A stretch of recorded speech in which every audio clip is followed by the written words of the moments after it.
Amazed by the ability to put together such a fine afternoon, including a torrential rainpour as we walked into the building.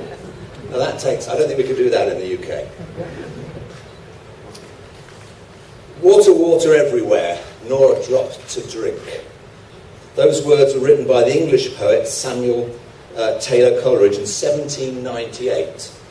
And whilst there may be a rather obvious link to the rhyme of the Ancient Mariner and the subject of this book, there is also another more subtle one.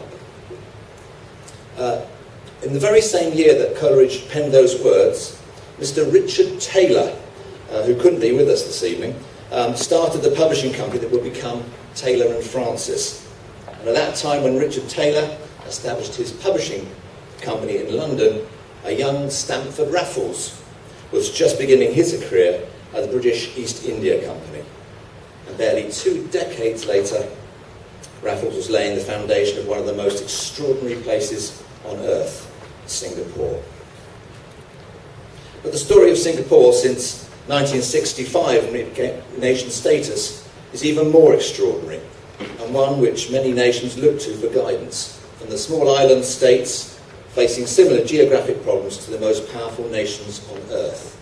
I remember when I first came to Singapore many years ago, I was amazed that Singapore, with all its finery and all its excellence, is still smaller than a small holiday island we have in England called the Isle of Wight.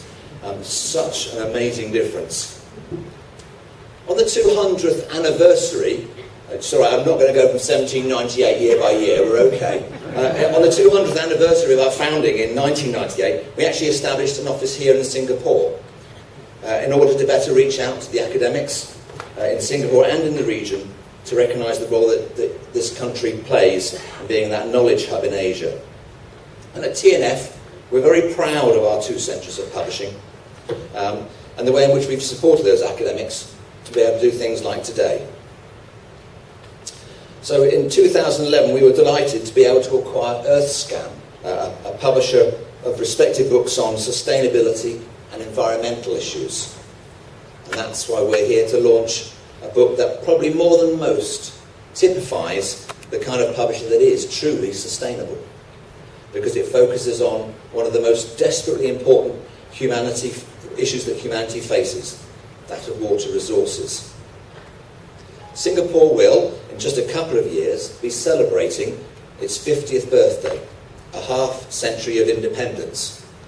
I don't know about you, but I wish I could look forward to my half-century rather than looking back to it. But anyway, in 2019, we'll be celebrating the bicentenary, the founding of the modern city-state.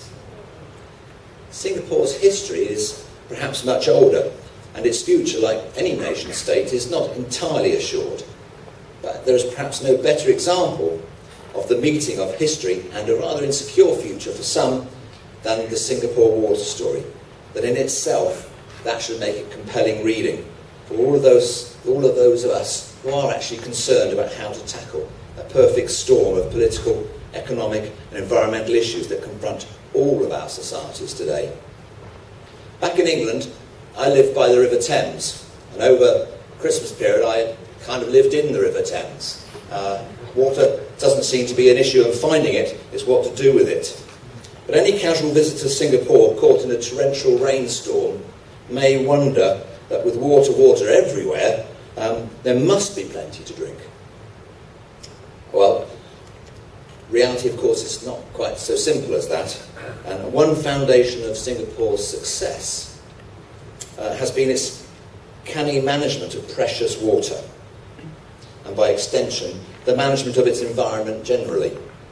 It took men of vision such as Lee Kuan Yew to focus people's minds on the importance of that and on the problems of water resources back in the early days of Singapore's independence. The environment is likely to be one of the most contentious issues that will face society in the decades ahead.